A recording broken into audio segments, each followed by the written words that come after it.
more energy than that. Hello, everyone. Yep, I found some brownies during lunch. I sure did, and they were delicious, and a cup of coffee. How's everyone enjoying their first day? Pretty good? Yeah? We are super excited to have even more conversations right here at the Continuum Stage. We're now going to widen the lens even further than we did this morning. Our next session, The Future of Broadband Policy and BEAD Program Implementation, brings state experts to the stage. They'll share how BEAD programs are unfolding on the ground and what it means for closing the digital divide. Please help me welcome Bree Maki, Executive Director of Broadband Development for the state of Minnesota, Meghan Sandfoss, Executive Director of Broadband Development for the state of Kentucky, Jessica Simmons, Deputy State Chief Information Officer and Executive Director of the Georgia Broadband Program, and our moderator, MPORielly, President MPORielly Consulting and former FCC Commissioner. Please give them a warm welcome.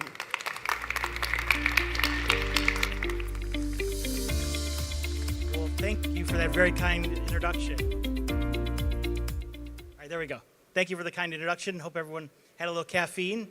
I'm blessed to be with a number of experts on the state broadband offices that represent America. The introduction was beautiful on their names and everything, but I did want to notice, I did read their bios.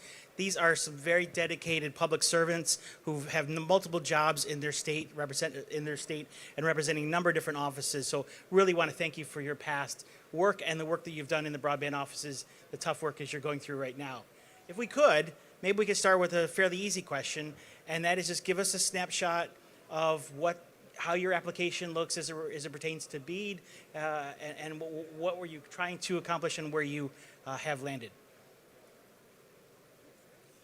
You want to start, Bree? We're all so nice here. I'm from Minnesota, so we always say Minnesota nice. Anyways, Bree Maki, thank you for having me. It's great to sit on a panel with Jessica and Meghan. It's a tight group of broadband directors. So we are in what is called the curing stage, so submitted our information proposal off to NCTA. We had about 22 ISPs that participated in our round. So there was essentially one round of applications, and then we went into direct negotiations. We have about 76,000 locations that are eligible for BEAD that we needed to fund and find internet service for.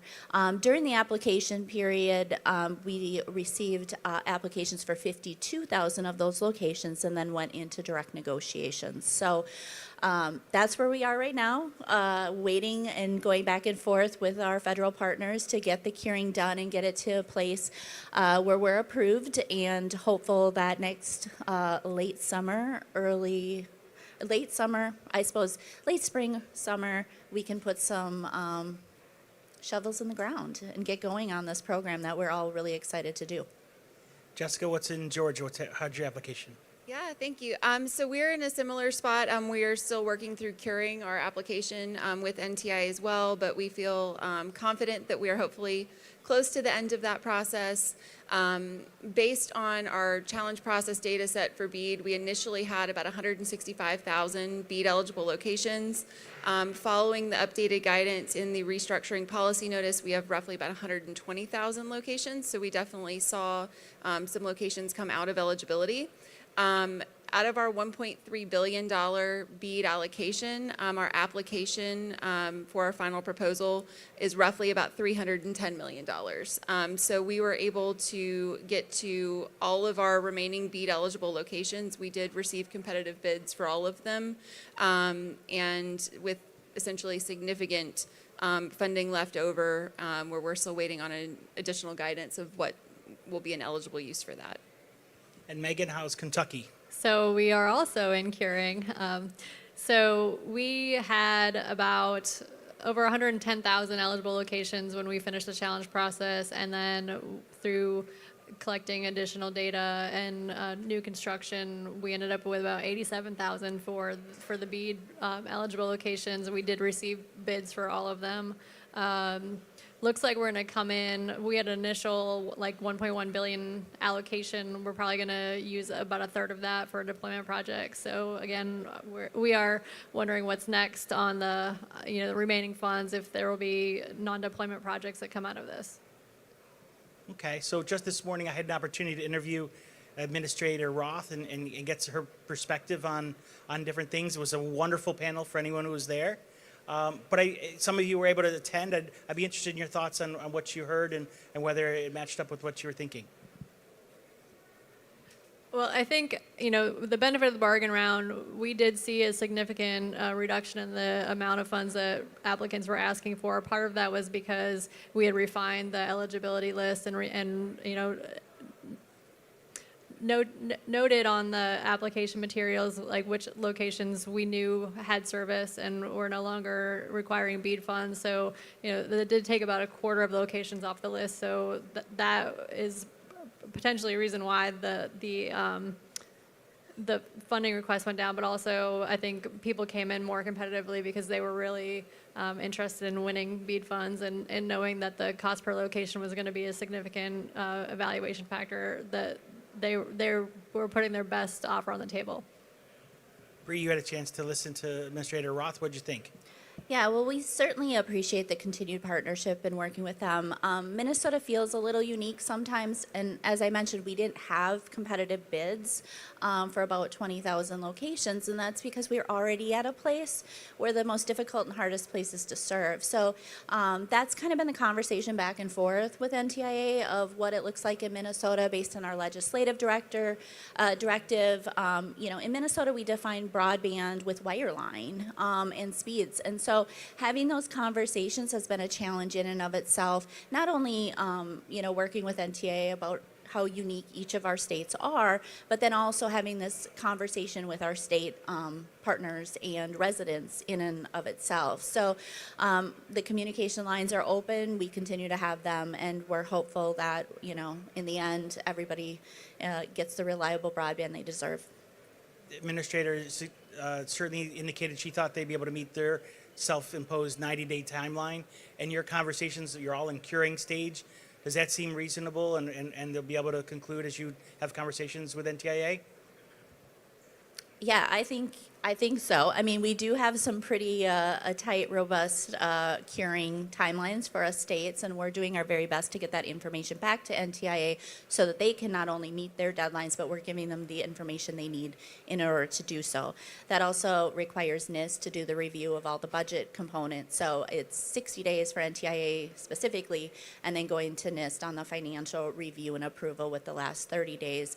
I'm sure they're working together and figuring that out. Yeah, and I think one of the unknowns that we have at this point is we know that NTIA will stay open if the government shuts down. We are not sure how that will impact NIST at this point. That could throw a wrench in the timeline if there's a shutdown that impacts the staffing levels there. The timelines for the curing have been very aggressive. Sometimes it's like less than 12 hours that we have to resubmit something. Sometimes it's a couple of days. Sometimes that's achievable, sometimes it's not.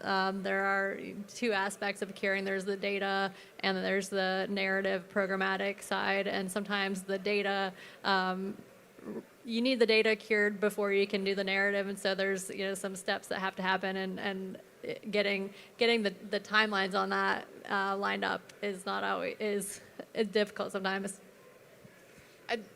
I feel the same. I mean, I think that the timelines have been short, but I do think that it really does give every indication that they will meet the 90 days. Can I just follow up a little bit? I think one thing we need to recognize as we're talking about these deadlines is we need we don't do this alone in a silo, so we need information from our partners. And so not only do we have a short deadline, we're turning that around to our internet service providers to give us the information we need to meet those deadlines. So I think that's really important to bring up, that the timelines are tight all around. So it does seem that your heavy work is coming to a conclusion, getting closer to the end of all the application process. And then we're going to turn to the ISPs and the work that they do to do their heavy part of lifting. And at some point, we suspect, at least my experience suggests that some of those providers are going to run into some difficulties. There are natural processes and some logistics and some are weather driven that really make building broadband networks out really difficult.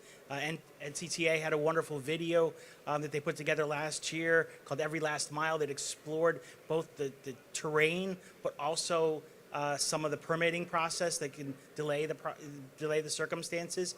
I'd really be interested in your take on, have you had conversations internal to your other state officials on what to expect from, hey, this is coming, we're close, we're getting there, and pretty soon these people are going to be at your doorstep. Have you started that process?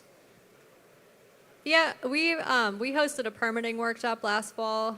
We had really good attendance at that, and I think everybody knows what they need to do as far as the NEPA side goes, and that should be fairly easy. Administrator Roth talked about the environmental tool that they have put together for us. I think the harder part for us is the stuff that we can't control, the pole attachments, railroad crossings, those kinds of issues that aren't just as cut and dry as getting a state agency to approve a historic preservation review.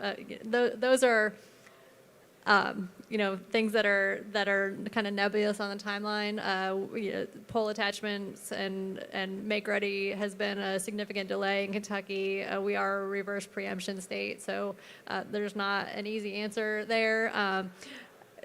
That's all factored into the tariffs that the PSC puts on the electric companies. So that's something that's still a hot topic of discussion in Kentucky.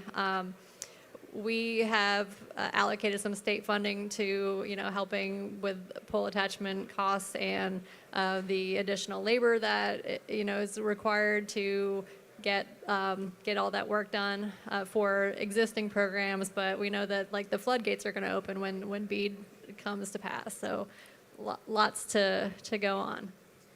Yeah, just to also add to that, I think that NEPA and historical preservation will still be relatively straightforward. Again, NTI has built a tool for us to hopefully streamline that process. But, previously our office has really not been involved really in the permitting process. It's really been the providers going and getting the permits themselves. And so that obviously will be a new kind of process for us assisting with that, and also just making sure that all of our subgrantees obviously they are aware based on BEAD rules, but just if anybody is a current subgrantee from our State Fiscal Recovery Fund or our Capital Projects Fund programs through ARPA, EHP and NEPA were previously waived, and so obviously this is a different process, working with NTIA and having different permitting requirements. And so really just making sure that everybody's up to speed and making sure that they kind of understand the new process, because we've gotten to the point, based on the grants that Governor Kemp has awarded over the last couple of years,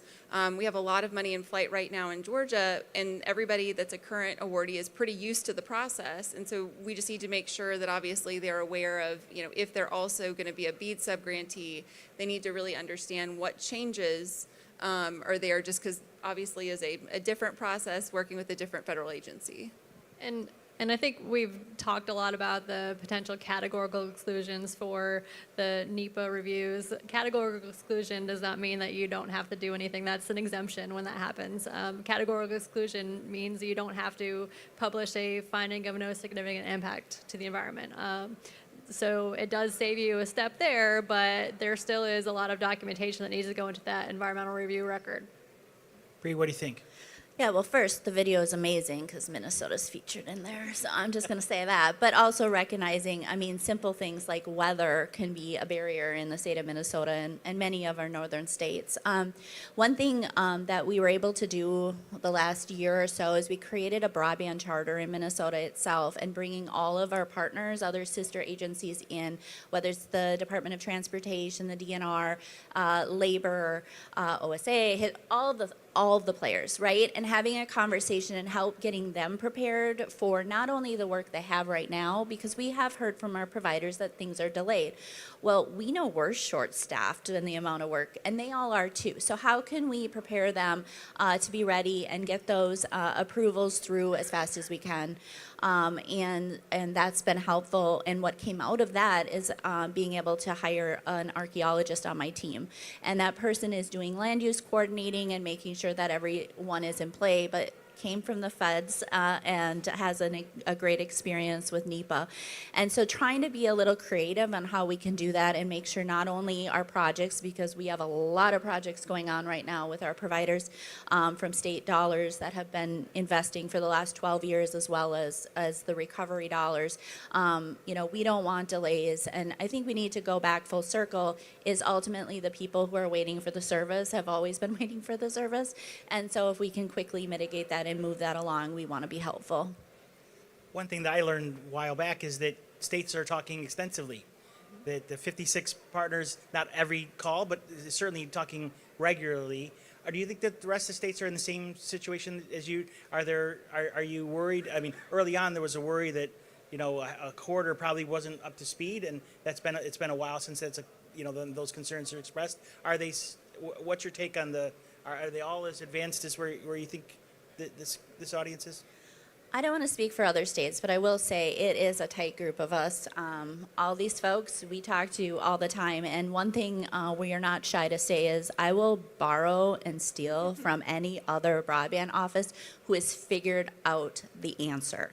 And so I think that has been a gift, at least to me as a broadband director, going where, how, what. So having each other has been a huge asset to our team. And I know my team then has people that they talk to on other people's team, because it's not just the directors doing it, it's all the technical. I'm the least technical person on my team, I admit that. But the strengths are in the Love team.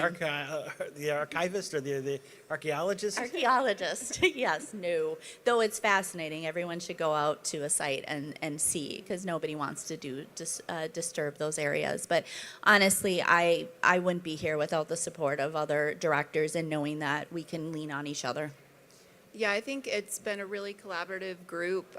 Everybody really does support each other. Very much same idea of if somebody has figured out like the answer or what NTI is looking for a certain document or upload or category or something like that, everybody is very quick to share, so that obviously we can help our colleagues navigate that as well. But it's been a really good group, and same thing of like our teams talk, making sure like if it's related to data or if it's related to audit processes or whatever it may be, of just having other states to kind of bounce ideas off of. I think it's just been really helpful, really leaning on our counterparts, and I think that it's been something that's hopefully, I think, really kind of helped everybody get across the finish line.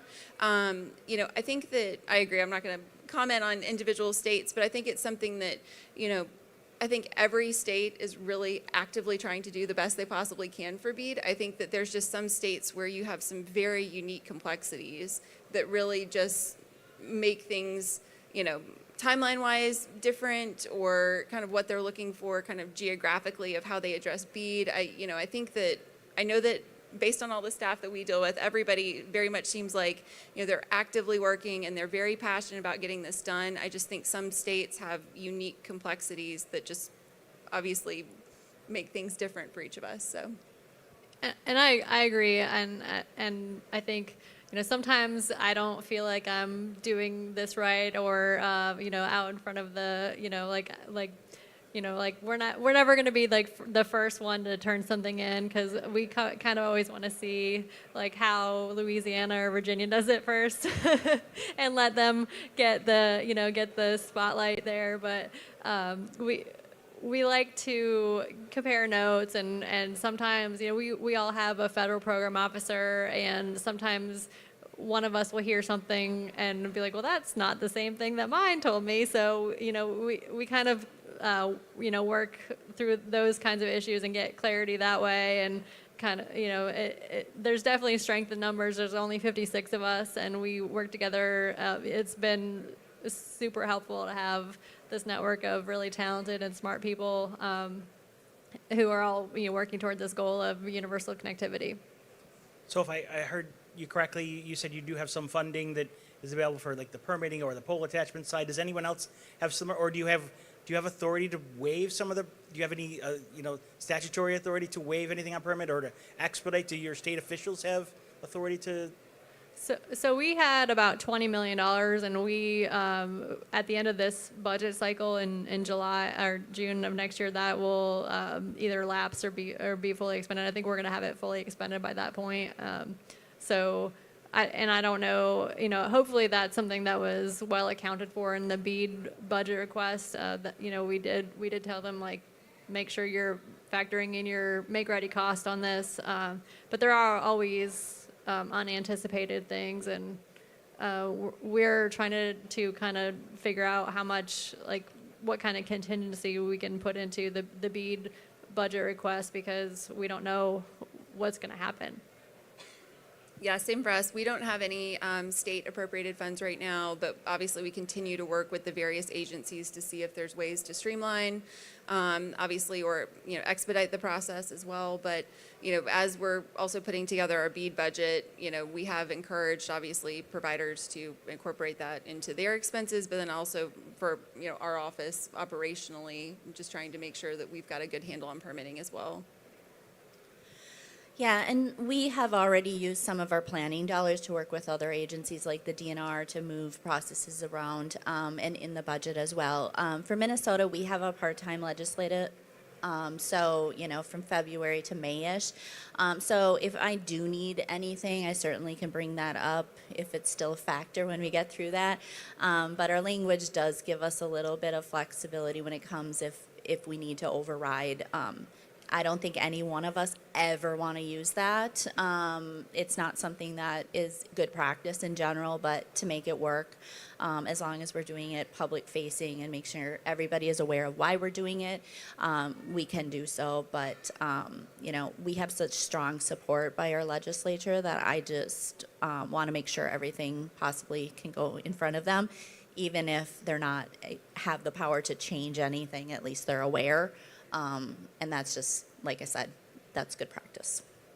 I think I heard, Bree, that you mentioned you're having those conversations with ISPs on what issues may be coming forward. Do you have a process for, if you're expecting complaints or you're expecting issues on pole attachments or permitting, do you have a process that you've dedicated staff for so they can be hearing, do they already do that anticipating, or how will this good audience, if they are working for companies that win ultimately, how do they raise their hand and say, this is what's happening here, help us out?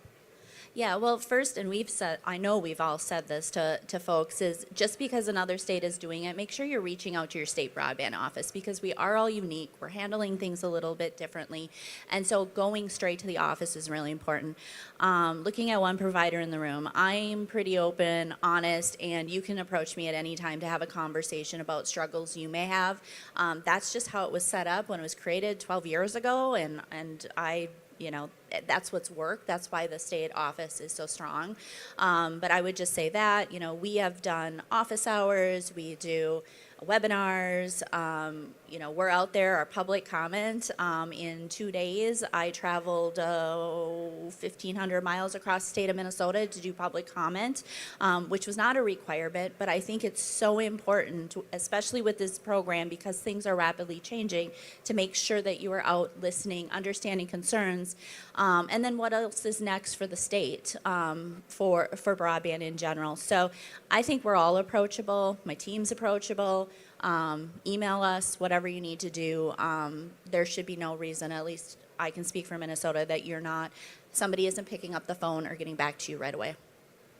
Yeah, I would say exactly the same. I mean, we very much have an open door policy where we strongly encourage anybody to reach out to us if they're having an issue, because obviously we'd like to be able to help. We are a team of 4 in Georgia, so it's something that, our office is pretty small, and so, but I think that that's a benefit of having a small team, is because frankly, if you reach out to any one of us, we're going to talk about it. We're all going to be in the loop. We're going to be aware of the issue, and we can actively work to try to help solve problems. But we try to have to be as accessible as possible.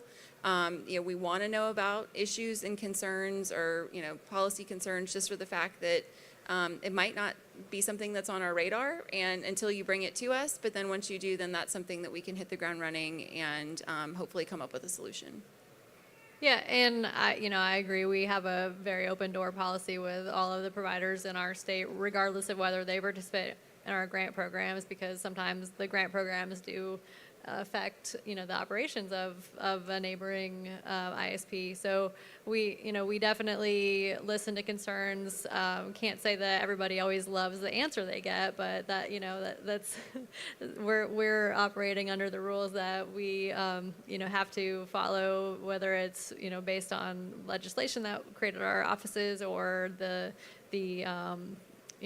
rules of the grant program that we're administering. But we've taken steps like office hours and going to trade association meetings, and we even have one of our largest grantees we have a monthly standing meeting with just to go through the issues that they're having on the millions of dollars of grants that we have out with them.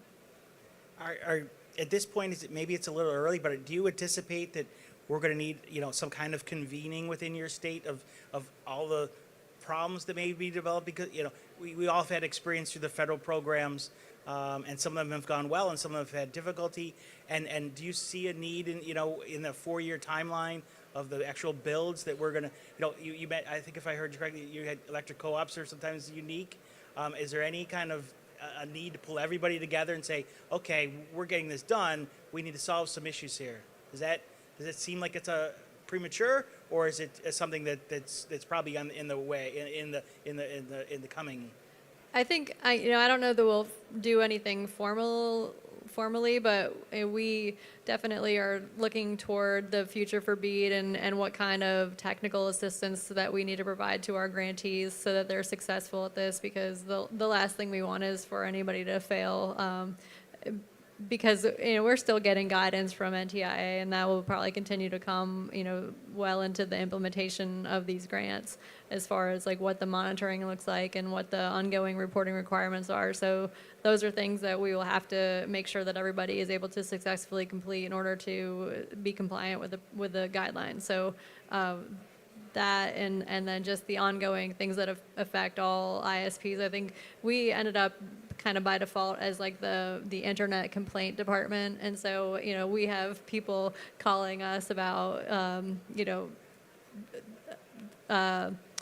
damage that occurs to property based on from deployment projects that may or may not be state funded. When am I getting internet? Those kinds of things. We answer those constituent complaints, but we also listen to what's going on. If we have ISPs calling us about issues they're having with the transportation cabinet on rights of way and other permitting issues. We get all of those things and try to address them as well as we can, or at least give like a warm handoff to the appropriate contact person. I was going to say we get the exact same emails and phone calls. So I think that, I think that as best as we can to, prepare and, I apologize. Can you give me the prompt again? I'm literally trying to think. Sure. Are you anticipating you're going to need to convene yes. Coordination effort? So, I think that because we have the open channels already, I think people are ready. What we've really experienced in the state is that people and our providers have been really ready for BEAD for a number of years now. And so I think that it's something that everybody's excited. I think they're excited about kind of the progress that we've made. And I would say everybody is very much kind of collectively, I think, working together. And I think more so than anything, just really ready to go ahead and get started. We have been fortunate in Minnesota to have a foundation, Blandon, that has supported an annual broadband conference that brings together advocates, local units of government, ISPs, all the players, right? And I have been asked the last couple of years to bring that back. We did a big kickoff for BEAD itself, brought everyone together, federal partners as well, having those conversations. And then the year after, we did another one. And then it's been so busy. So it's a lot of work putting on a big conference. Oh, I bet the people here know what that's like. Obviously, it would be a smaller scale. But it has been something that's been brought up not only just by partners, but the governor's broadband task force. And so we actually are actively working on that in our state to bring and convene. And I think a lot of it, we celebrated 10 years. That was a big milestone. Folks just want to know what's going on, and they want to be helpful and be part of the process. So not only for the sake, yes, everybody's engaged. I'm going to conferences of the associations, giving updates, office hours, but I do think there is something about collectively getting everybody in a room, having a conversation and sharing. And so I really want to do it. I'm really excited. My team might not be so happy, but we'll figure it out. So you all mentioned, I think in some form or fashion, that you're getting the complaints and some, whether they be the consumer side of the equation who really want to see service come, or some of the providers saying, hey, are you getting peppered with questions, hey, in your state, your permitting, in these parts of the state are really problematic. We've been through RDOF, we've been through CAF, we've been through the CFP, I think, the different acronyms. We've been through some of these, and this state has just problems on permitting. Are you getting peppered with that as well? Are you hearing that I guess it's anticipating ahead of time where the problems may be, and it's not necessarily your job today, and it might feed the question I asked earlier, but are you anticipating it's coming, and then you'll be like, well, I don't do permitting, but here's who people do. Like, are you getting that already, and how strong concern is it? At least for us with our current programs, what we're seeing is it's very, very kind of project specific. It's not necessarily like an overarching, like this one department, we have a number of issues and it's a problem across the board. It's kind of very specific, unique things related to, right of way in a particular county based on how that particular local government is set up. Occasionally, one of the ones we actually hear the most about and kind of asking if there's anything that we can do to help is generally related to railroads. And so I would say, there aren't necessarily any kind of big overarching problems that we've been hearing about in the state of Georgia, but we do have ISPs or our awardees reach out to us just kind of for any type of assistance or trying to see if there's anything we can do to kind of help move things along in kind of like those very unique circumstances. So it's generally something that we've kind of encountered it more on like a project by project basis, where it's just something very unique about that particular project or that particular area. And obviously we'll try to work together with them to see what we can do to resolve the issue. Yeah, I think when Kentucky built its statewide middle mile network, there was some permitting issues, and what happened at that point was that the state agency that oversees the Kentucky Wire Network provisioned staff within the transportation cabinet just to work on permits. And so we've talked about doing something like that, because we do run into problems or hear about them sometimes when a build crosses into a different highway district, and so then they've applied for permits in one district, but the county that they're building is in a different district, and so they've got to send them to a different office, and so those kinds of things can cause delays and confusion. And so if we had a dedicated staff person that was doing all the permitting for the rights of way, that would kind of smooth things along a little bit. Yeah, well, certainly our success and the success of the program is really the provider success of it, and so we're here to help with that process. One thing we have implemented is what we called the Plus series, and it really was bringing each of the agencies that our partners would work with in and do a walkthrough of what happens through a permit process or a license, whatever you want to call it, depending on the agency, and how they can be successful in getting it through quickly.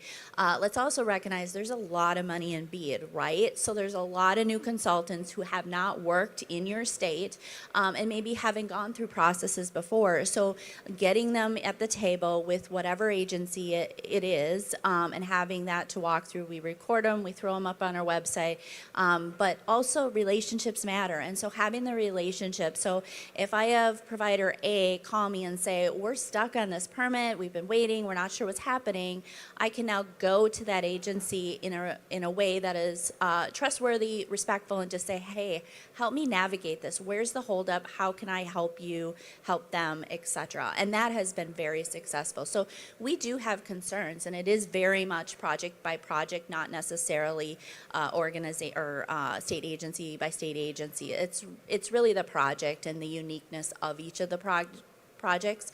And again, the goal is to figure out why, because usually there's a reason, and sort of navigating the middle ground of, it's this or this. It's actually probably somewhere in the middle. And I hope that our office, all of us, have created an environment of trust where, those questions and concerns can be brought up on either side. Okay, if we were to take a step back from talking about permitting and the specific problems, how comfortable are you, based on your applications, that the grantees can, or sub-grantees can successfully meet their deadlines and budget? And do you have contingency plans if things go awry? Oh boy. Okay, I am very confident in our providers that can do what they need to do. In Minnesota, our grantees have 2 years to deploy. This is a 4-year, so they're very in tuned with what needs to happen. Minnesota, in statutory language, defines broadband a little bit different than what BEAD is, so eligibility. As I mentioned, we had 76,000 locations eligible for BEAD, but in Minnesota, there's still 189,000 that are eligible for our program itself. So, when you call on success of the BEAD program, it's going to look different because of our state programs. No fault of either one of them. It's just, we still are going to have work to do regardless, especially if a technology is chosen or is the best for a location right now in BEAD. That doesn't mean they're served by definition for the state's legislative directive. So because we have wireline in our definition. So again, it's a little bit. Am I hearing you suggesting that you could fund it under BEAD and then you would come back and fund it under the state for some different technology? Yep. Okay, interesting. And I'm already getting that question from our township members, county commissioners, like, okay, but you've designated a low orbiting satellite here. Well, but in definition, and it's a hard job to explain the difference of different programs. We're administering, that's what we are doing, a federal program called BEAD. And we're doing it based on the rules as best we can with the guidance that we have and the approvals we have. And then we have a responsibility to not only our legislature, but the citizens. I don't have reliable broadband by definition. So, having that conversation is tough, but you have to be upfront with them as well. And yes, potentially we'll be funding something that later on the state will fund if they so choose to. I don't have any more direct appropriations from the state at this time because we fiscally not responsible until we figured out what BEAD was going to cover and then cover the rest. Feel comfortable? Feel confident? We do. We, right now, based on the previous grant programs and BEAD, we don't have any state appropriated money. And so that is something that I think we're going to eventually potentially have to look at. We do have the same definition of broadband in Georgia where it does stipulate that it has to be wireline. However, there's also kind of the alternative side on that is to potentially go back in and update state law, because obviously state law, working in the technology spaces, I certainly don't need to tell y'all. We have 25/3 right now in our state law, and obviously we know that we're funding things at much, much higher speeds now. And so kind of more than likely potentially having to look at a legislative update to kind of tie things in related to the BEAD program, or potentially seek some type of alternative source of funding. But I think that we've made a lot of great progress with the BEAD program as we've kind of used BEAD to build on top of State Fiscal Recovery Fund and Capital Projects Fund, and then obviously trying to come up with kind of solutions for the locations that we know that exist that are unserved but that are not BEAD eligible. And so making sure that we still do continue to try to make accomplish our goals of getting to everybody, regardless, ultimately, if they were BEAD eligible or not as well. Meghan, are you comfortable with your application and confident? Are they going to be able to? Are the subgrantees going to be able to build and on budget and on time? Well, I mean, I think every time we grant money out, there's always some degree of attrition. Whether it's they decide the project is no longer feasible because the permitting took too long, or they the pole attachments have become a headache, and so they like the option is to go underground, but that's going to cost a lot. I think we will do a good job, and we'll close a lot of the gaps. I think there's always there's drawbacks with the FCC maps. We were talking about that in the green room earlier.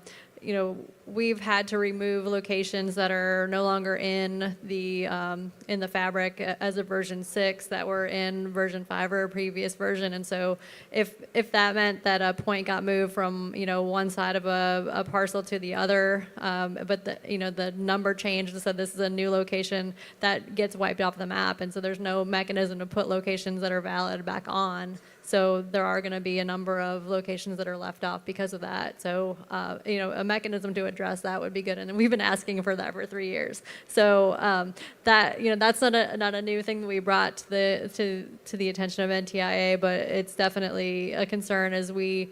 Prior to the restructuring policy notice, we had the option to leave locations that were in an older version of the fabric on the map, but with the RPN, we had to remove them if they were no longer in version 6. So it took away that flexibility to and that was locations we'd vetted as valid locations. They're gone, and that does things like impacting the cost of deployment, like on a per unit basis. We had situations where in an apartment complex, it went down from like 8 points to 1.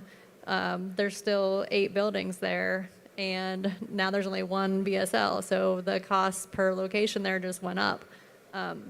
So issues like that. And if I could add, I think that throughout this process and kind of all of the state programs that everyone has designed, because everybody's done BEAD slightly differently, we put the applicants through pretty rigorous gating checks.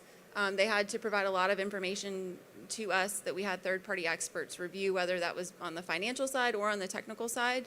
And so I feel like from at least the state's perspective of trying to carry out the program, we've tried to vet as much as we can up front, hopefully making sure that they're going to be successful, but that, there are obviously other requirements that we haven't had in the past with our other grants, like the letter of credit requirement, that perhaps does provide at least some safeguard, where I guess your question was how confident we feel. I feel like we feel pretty confident that the companies that we've chosen can get the work done. Obviously, we probably wouldn't have chosen them otherwise.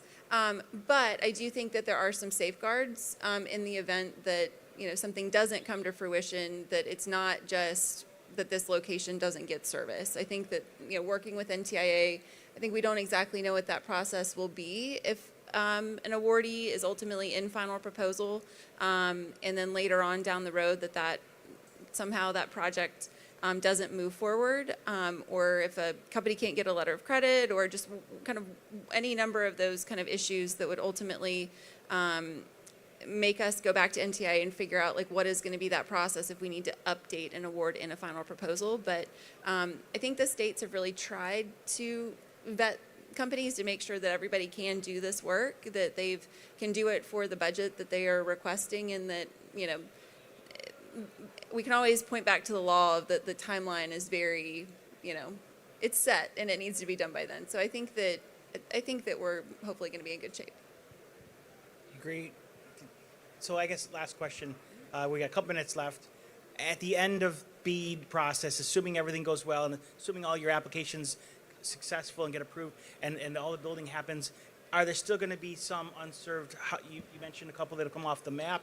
I think you mentioned 20,000 to start. How big a scope of issue do you envision? Are there going to be any in Georgia?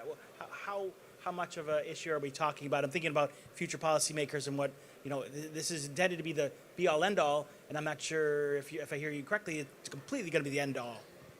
Just to clarify, so the 20,000 was the difference between the bids. In Minnesota, based on our last maps that we do biannually, 189,000 homes or businesses do not have 100 by 20. And that's our state statutory language.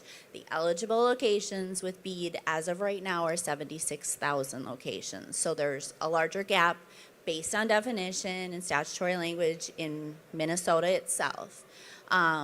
So yes, there are continued gaps. As far as the legislature, again, we are very fortunate to be in the Ag, Rural Development, and Broadband committees. And those committees, one of theirs was the first one on the floor last year. And so broadband is not a partisan issue. It's everybody needs it to be successful. You can find reasons all up and down of why everybody needs it. And so being upfront with them, honest, and seeing also what's next. So we know that the Digital Equity Act dollars, Digital Opportunity in Minnesota, there's still a plan that Minnesota wants to implement. What does that look like? And so I think just continued conversations in Minnesota talking about those things is what's going to keep us moving.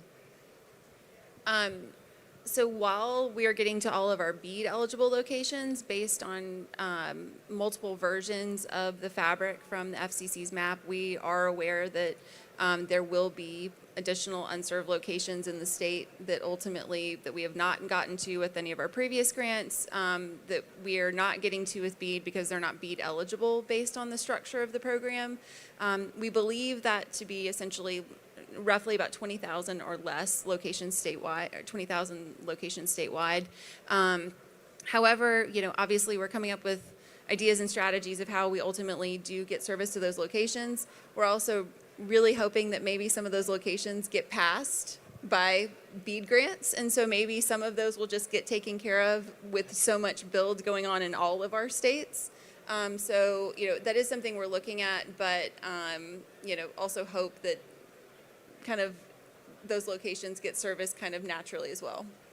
So I think affordability will continue to be a concern for some of our residents. The other issue is the success of all of the other broadband funding programs that we have built our BEAD eligibility around. RDOF, the ARPA funds, the USDA programs, all of those need to go off without a hitch in order to close all these gaps. Well, we have reached the end of our time. Can I get a large round of applause for our State Broadband Office representatives? Thank you so very much.